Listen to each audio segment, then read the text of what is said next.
Hello everyone. I'm so happy to meet you for this evening. So as usual, we are going to share the word of God. So I'll pray, then we begin. Our Father, we thank you for this beautiful evening you have given us. So I could see your love you have towards everyone. So that's why you always give us this chance to follow the word of God. Because you are sure how victory is hidden in the word of God.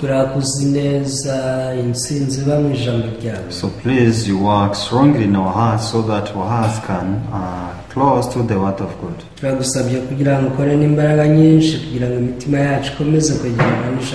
the name of Jesus, we pray everything. Amen. Amen. So this evening we are sharing from the book of 2 Samuel. 2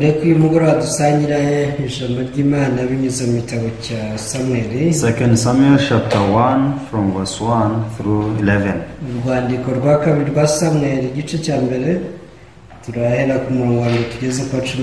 Everyone, we shall read the book of 2 Samuel chapter 1 from verse 1 through 11.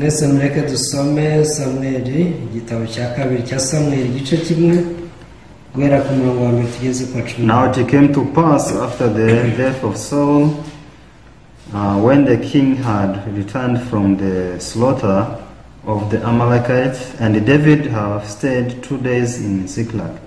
Nuko Sawuli aratanga kandi Dawidi atabarutse avuye kwica abamaleki ageze kurage asirira kabiri. On the third day, behold, it happened that a man came from Saul's camp with his clothes torn and dust on his head. So it was when he came to David that he fell to the ground and prostrated himself. Ku munsi wa gatatu haza umugabo uvuye mu rugerero rwa Sawuli ashimuye imyenda ye yisize umukungugu mu mutwe ageze kuri Dawidi yikubita hasi aramuramya. And David said to him, "Where have you come from?" So he said to him, "I have escaped from the camp of Israel." Dawidi aramubaza ati uraturuka he? Aramusubiza ati ncitse ku icumu mu rugerero rw'Abisirayeli. Then David said to him, "How did the matter go? Please tell me." And he answered, "The people have fled from the battle. Many of the people are fallen and dead, and Saul and Jonathan, his son, are dead also." Dawidi aramubaza ati byagenze bite? Ndakwinginze mbwira. Aramusubiza ati abantu bahunze ku rugamba kandi benshi muri bo baguye mu ntambara barapfa. Sawuli na Yonatani umuhungu we nabo barapfuye. So David said to the young man who told him, "How do you know that Saul and Jonathan his son are dead?" Dawidi abaza uwo muhungu wamubikiye ati ariko wabibwiwe n'iki ko Sawuli na Yonatani umuhungu we bapfuye? So then the young man who told him said, "As I happened by chance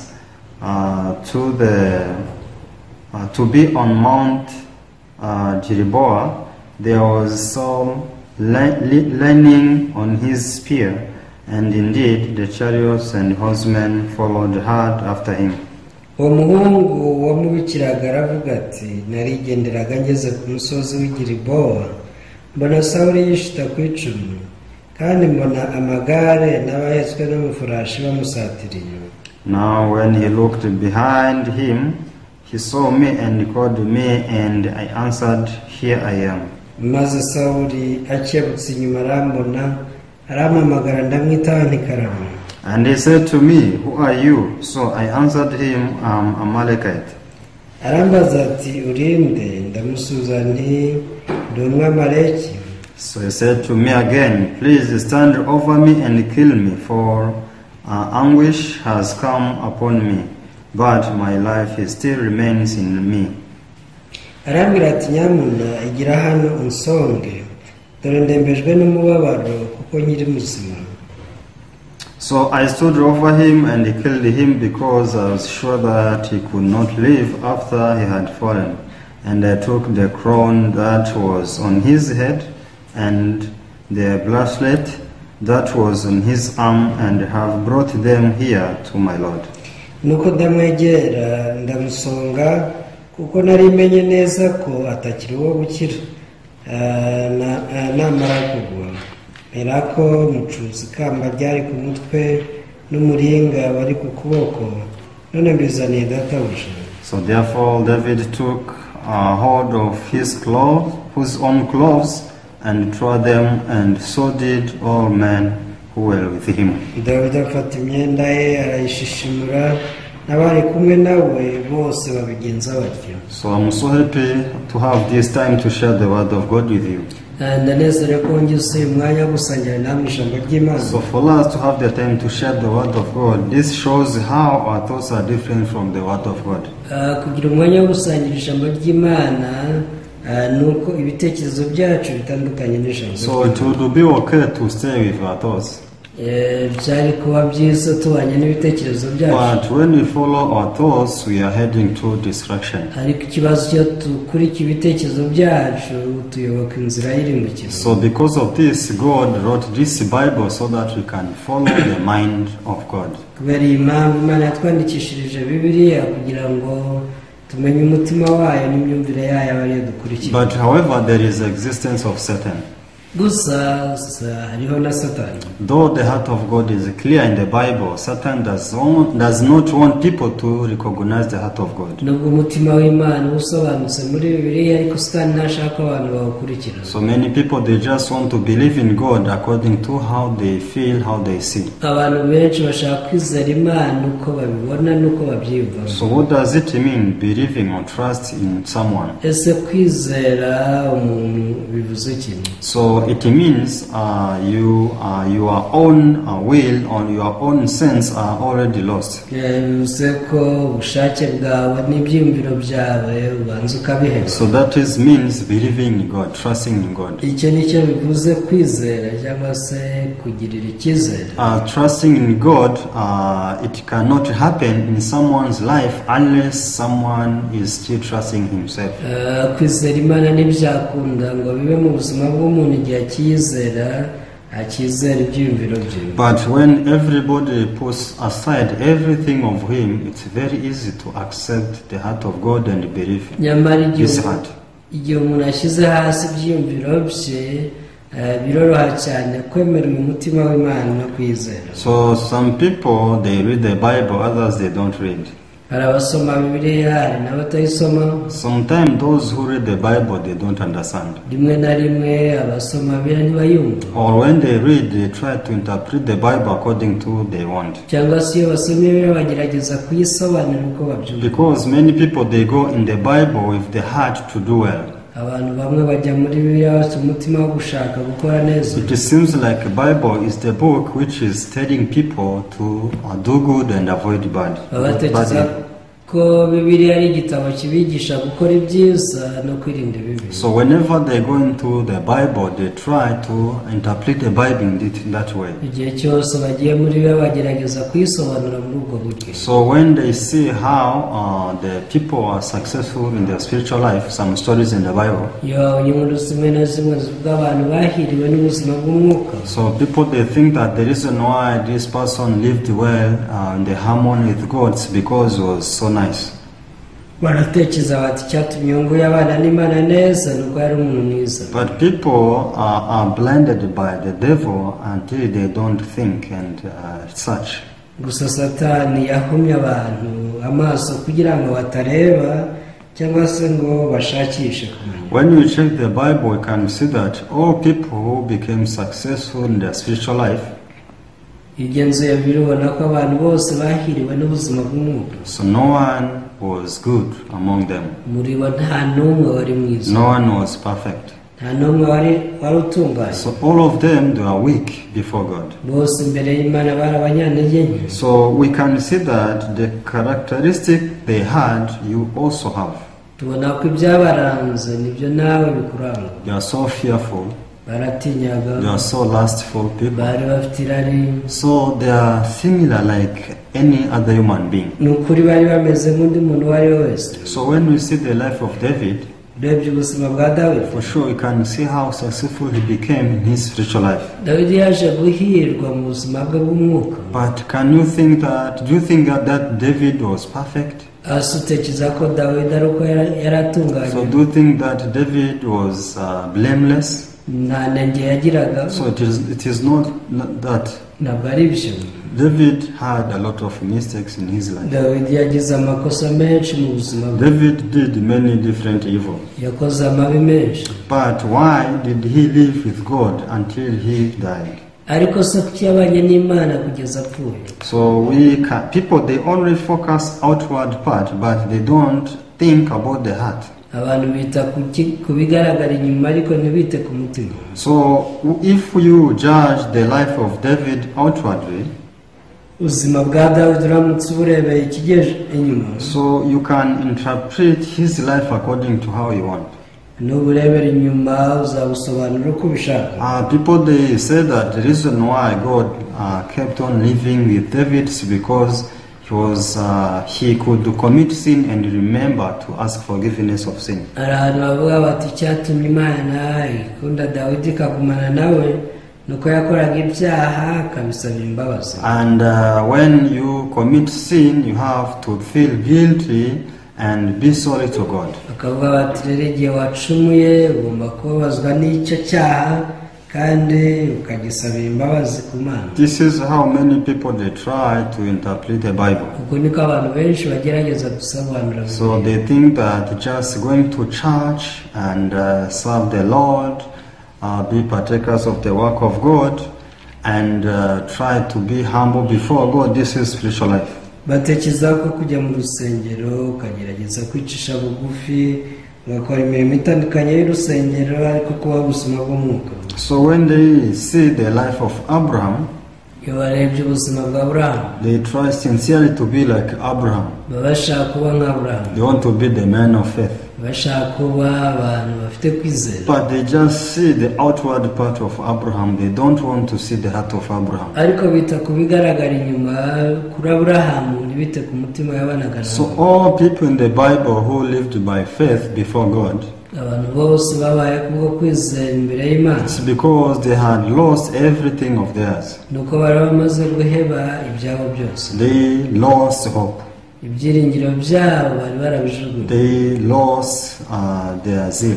Ishyaka ryabo bari bararijugunye. They lost everything and surrendered before God. Buri kimwe cyose barakirekuye bamanika amaboko imbere y'Imana. So they didn't try to be good before God. Ntabwo bigeze bagerageza kuba abantu beza imbere y'Imana. Because they realized that though we may try to be good before God, we cannot be good. Bari baratahuye bati nubwo twagerageza kuba beza imbere y'Imana ntitwabishobora. So finally they met the heart of God. After meeting the heart of God, they didn't struggle to be like a good believer before God. Amaherezo bahuye n'umutima w'Imana kandi bamaze guhura nawo ntibari bakigerageje kuba bizera beza. So to God we don't need to struggle to be good believers. Ntabwo Imana ibishaka ko tugerageza kuba bizera beza. Because though we may try to be so, we cannot reach the level of God. Nubwo twabigerageza ntitwagera ku kigero Imana ishaka. So one day the young ruler came before Jesus. Umunsi umwe hari umusore umwe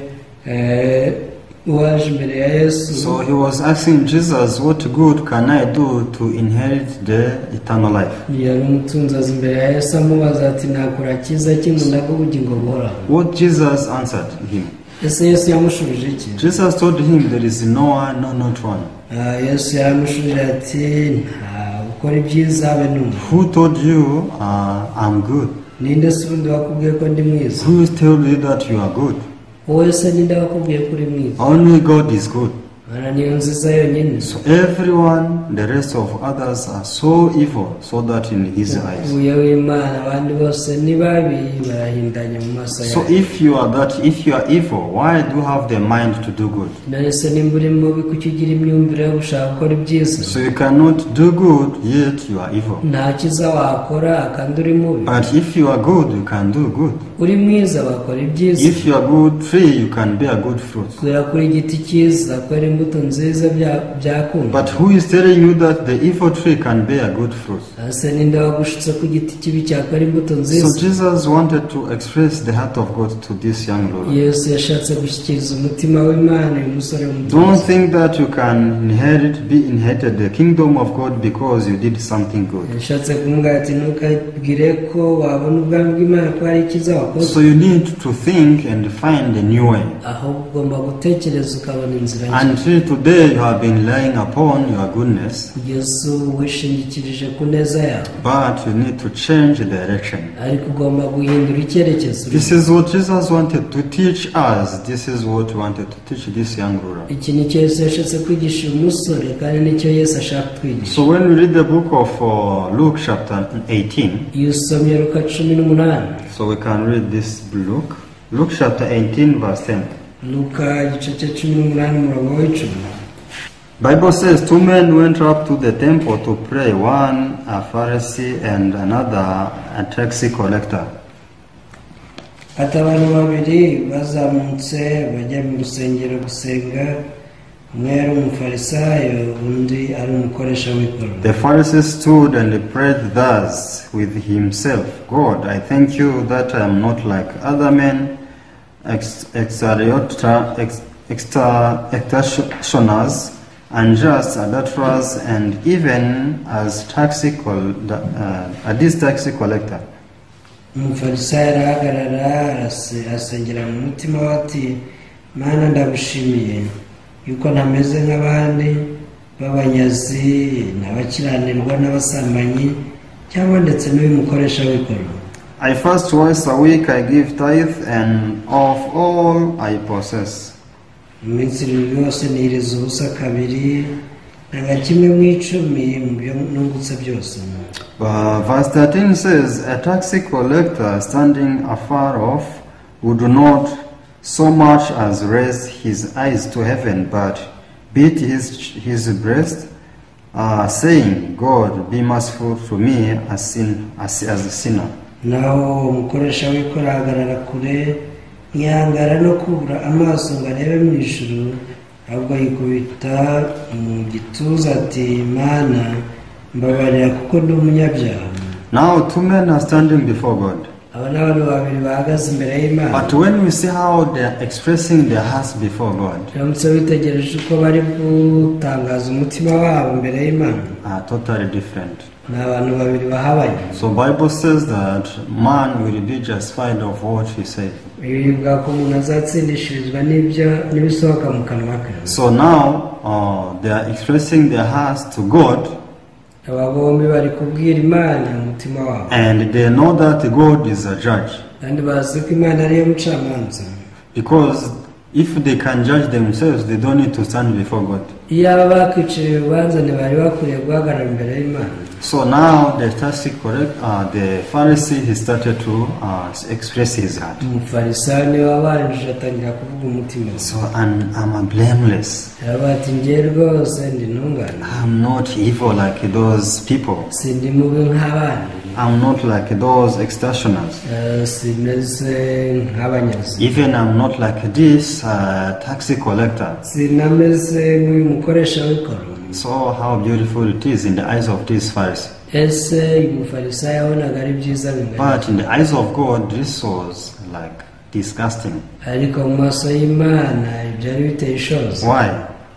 Because one day God judges a man to be evil, to be that in his eyes. Umunsi w'Imana yaciye urubanza ko umuntu ari mubi yanduye mu maso. No one does good in his eyes. Imana yavuze iti ntawe ukora ibyiza n'umwe mu But maso. you see, this Pharisee doesn't care. He doesn't care the heart of God. Ariko uyu mufarisayo ntiyitaye ku mutima w'Imana. So he never know what the book of Psalms chapter 14 verse 2 says. Ntiyigeze yita ku byo Zaburi ya 14 umurongo wa 2 uvuga. No one does good.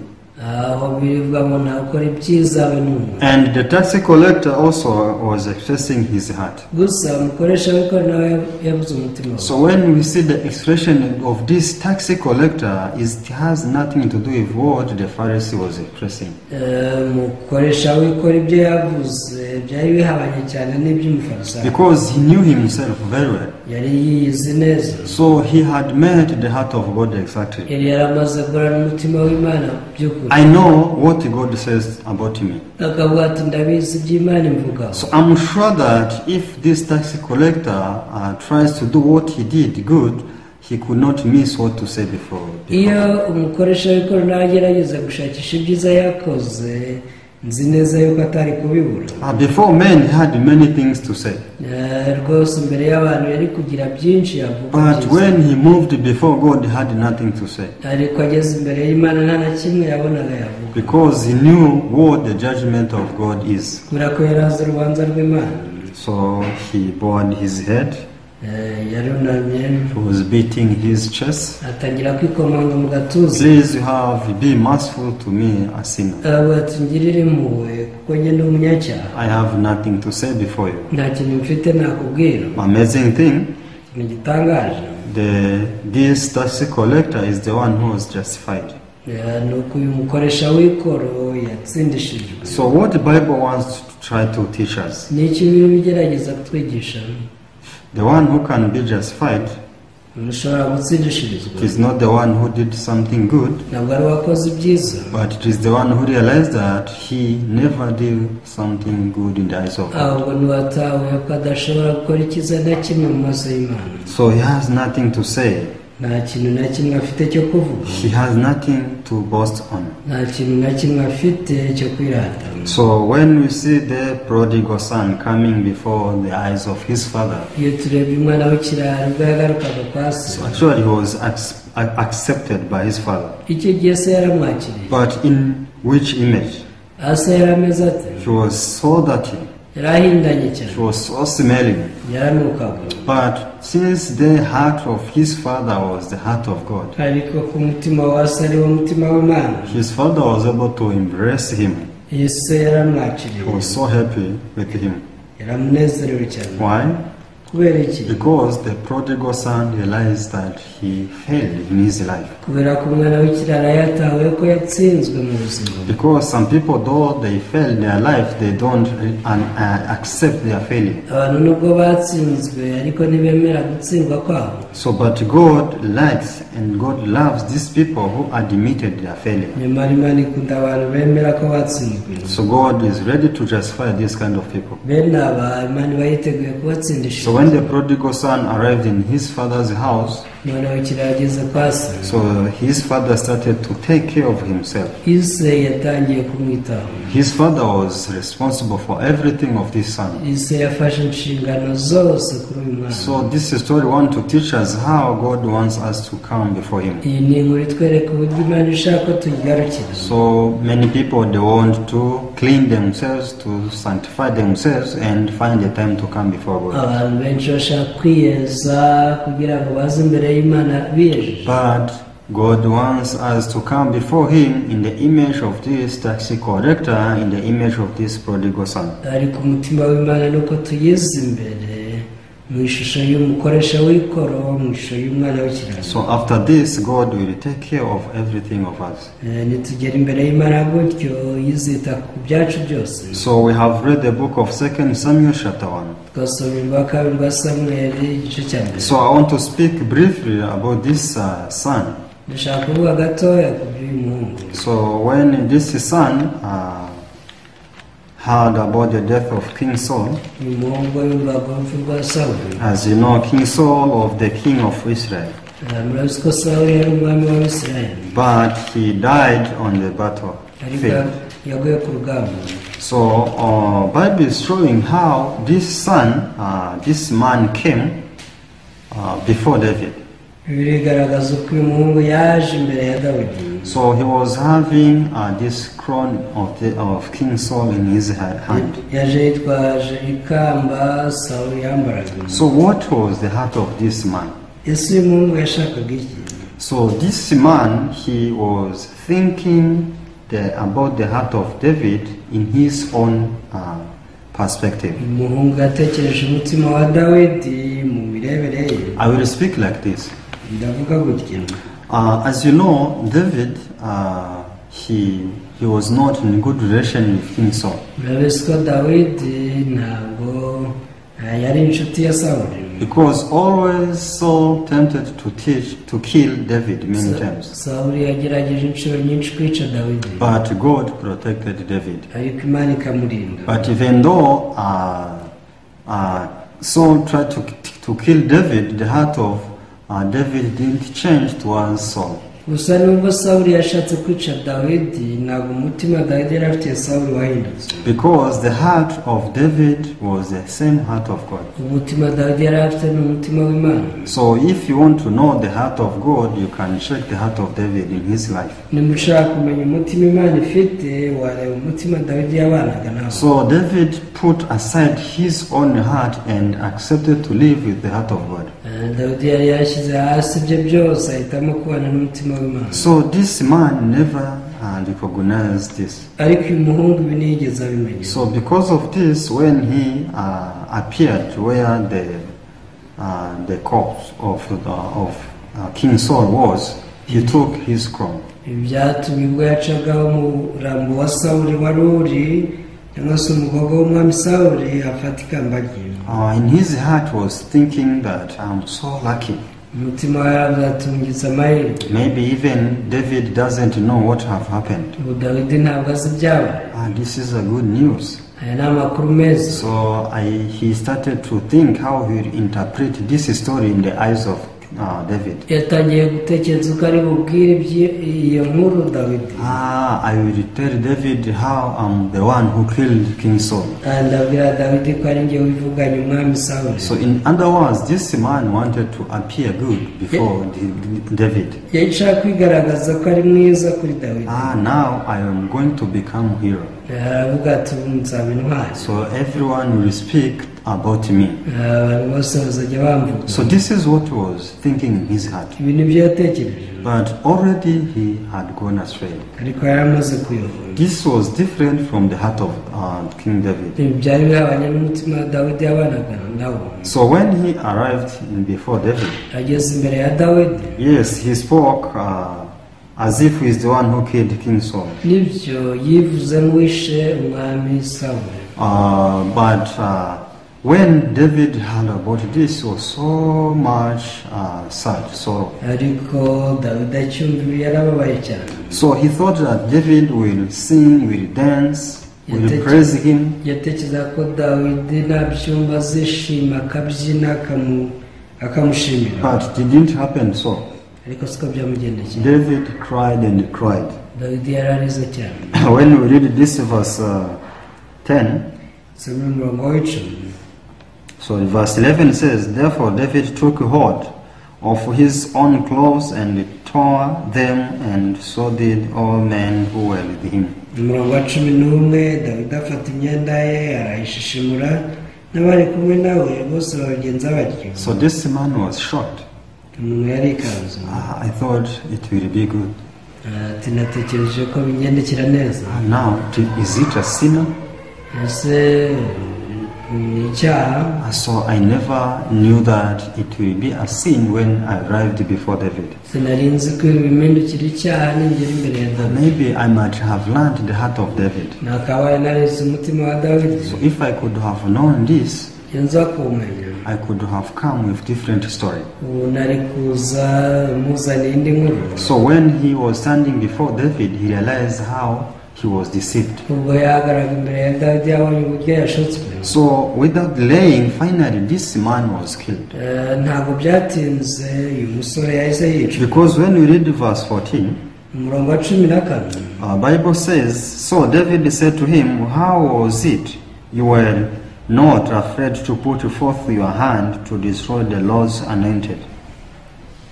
dawidi aramubaza ati ni iki cyatumye udatinya guhangara kurambura ukuboko kwica umuntu w'iteka yimikishije amavuta. Then David called one of the young men and said, Go near and execute him. And he struck him so that he died. Dawidi ahamagara umwe mu basore ati mwegere umusumire, aramusogota arapfa. Why this man was killed? Ese uyu musore yazize iki? He was deceived. Yarashutswe. He never discovered the heart of David. Nigeze amenya umutima wa Dawidi. He just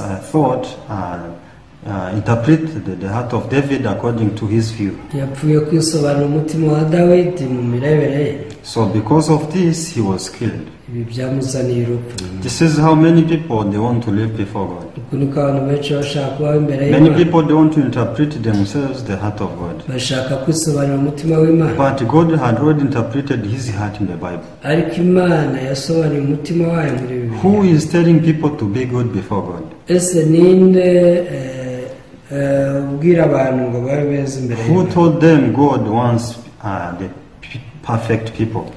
Ninde wababwiye ko Imana ishaka abantu batunganye? So it's because they don't check and analyze the heart of God in the Bible. Nuko batagenzura umutima w'Imana wishe muri Bibiliya. And because of this, they only think the heart of God in different way. Ibi bituma batekereza umutima w'Imana uko bishakiye mu So, buryo but we can see that if people keep living like this, ariko abantu nibakomeza kubaho gutyo, they are inventing, they try to invent their own spiritual life, not the spiritual life designed by God. bagerageza guhanga ubuzima bwabo bw'umwuka butashyizweho n'Imana. So we are evil, we are dirty, Turi babi, turahindanya, our flesh cannot change, ntabwo kamere yacu ishobora guhinduka, and God wants to accept us in this way. kandi Imana ishaka kutwakira uko turi. So don't think that God wants you to change and come to Him. Ntukatekereze ko Imana ishaka uhinduka mbere yo So kuyisaba. this is not the heart of God.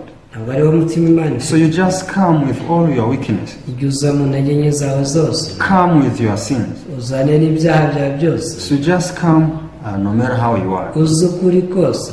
So you express your heart to God as it Umutima is. wawe nk'ukuri aba ari wo ugaragaza imbere So y'Imana. I'm sinner. Menye uti ndi umunyacyaha, I have nothing good to do in nta your eyes. cyiza na kimwe nakora mu maso So yawe. I'm a person who is worthy to be Ndi destroyed. umuntu rwose wari ukwiriye kurimbuka. So I have nothing to boast on. Nta kintu mfite nakwirata, Please have mercy on me.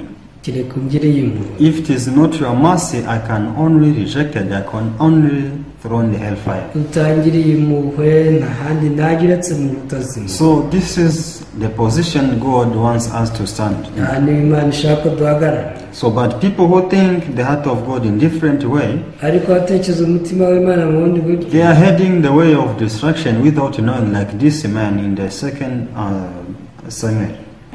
bajya mu nzira yo kurimbuka nk'uyu musore twabonye mu gitabo cya kabiri So cya this Samweli. is how many people are perishing, Uku niko abantu benshi barimbuka, because they think the heart of God according to their view. bisobanura umutima w'Imana uko babyumva. So what God wants is to put everything of ours aside and follow how He is in the Bible. Icyo Imana ishaka ni uko dushyira hasi ibindi byose tugakurikira uko Imana ivuga muri But Bibiliya. many people they think we cannot stand before God with empty hands. Ariko abantu benshi batekereza bati se ni gute twajya imbere y'Imana nta kintu dufite. So we need to find something to stand with before God. Dukeneye kugira ikintu duhagararana imbere y'Imana. For sure God knows our weakness. Imana izi intege nke zacu. So when we read the book of Isaiah chapter 54 verse 5, Dusomye Yesaya itandukanye n'umurongo wa 5. English Bible is verse 6. Muri Bibiliya y'Icyongereza n'umurongo wa 6. But we are all like unclean thing, and all our righteousness are like filthy rags. We all fed as a leaf, and our iniquities like the wind have taken us away. Ngo twese twahindutse abanduye, kandi n'ibyo twakiranutse byose bimeze nk'ubushwambagara bafite ibizinga. Twese turaba nk'ikibabi, kandi gukiranirwa kwacu kudutwara nk'umuyaga. So here Bible says we are all fed as a leaf, and our iniquities like the wind have taken us away. Biravuga ngo gukiranirwa kwacu kudutwara nk'umuyaga, kandi turaba nk'ikibabi. This is how God knows everybody. Uku niko Imana izi abantu bose. But still people they forget this and they want to stand before God as a strong man. ariko abantu barabyibagirwa bagashaka guhagarara imbere y'Imana nk'abantu bakomeye. We are not strong. Ntabwo dukomeye. We are weak, and God is willing to welcome us with this weakness. turi abanyantege nke kandi Imana ishaka kutwakira mu ntege nke zacu. So we can read the book of Ephesians chapter 1 verse 5 and we conclude. Mu gusoza dusoma Abefeso igice kimwe umurongo wa 5. Having predestinated us to adoption as sons by Jesus Christ to himself according to the good pleasure of his will. twagambiriye kera kubw'urukundo rwayo ko duhinduka abana bayo tubeshejwe na Yesu Kristo kubw'ineza y'ubushake bwayo. So this is the heart of God. Uyu ni umutima w'Imana. This is the way of God. All of us, we need to follow. ni nayo nzira twese dukwiriye gukurikira Imana yadushyiriyeho. Only by Jesus we can be accepted by God. twemerwa n'Imana binyuze muri Yesu Kristo gusa. This is how God prepared this way for us. uku niko Imana yaduteguriye inzira. So we cannot change. This is not unchangeable. ni ikintu tudashobora guhindura. So we need to move our heart on the side of God. icyo dukeneye ni ukwimura imitima yacu ikajya mu ruhande This is what we call denying ourselves. iki ni cyo twita kwiyanga. So yet what we think seems to be right. nibyo ibyo utekereza bisa n'aho ari ukuri. Because everything in this world, there is nothing free.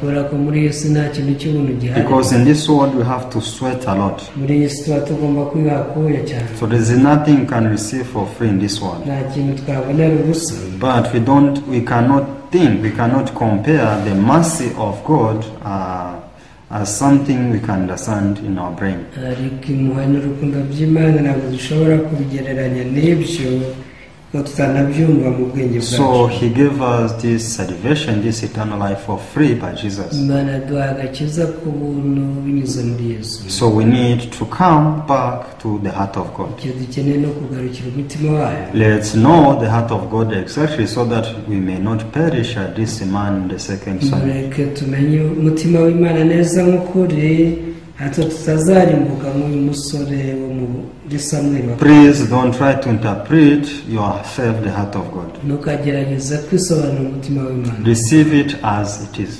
ahubwo ujye wakira nk'ukuri. So thank you. turabashimiye. I pray. kansenge. Father, we thank you. data turagushimiye. We could see that you express your heart to us clearly in the Bible. tubona neza ko wadusobanurira umutima wawe uko uri muri Bibiliya. But by the deceit of Satan, we also want to interpret your heart in different way. ariko kubera igishusho cya Satani dushaka kwisobanurira umutima wawe uko tubishaka. Because they want to destroy our life.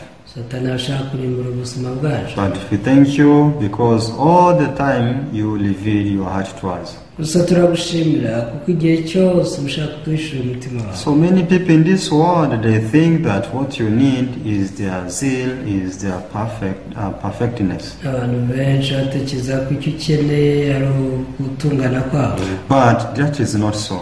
ariko si byo. Because there is no one who can perfect with his deeds. nta n'umwe ushobora gutungana mu mirimo ye. So we want to put everything we have down and receive what you are giving to us. ntabwo ushaka ko dushyira ibyacu byose hasi tukakira ibyo duha. So what you give us is an unspeakable grace, unspeakable love. ibyo duha ni ubuntu butarondoreka, urukundo tudashobora kurondora. So once we receive this love in our hearts, for sure we can rejoice eternally. igihe twakira urukundo ni ukuri twishima iteka. So we thank you.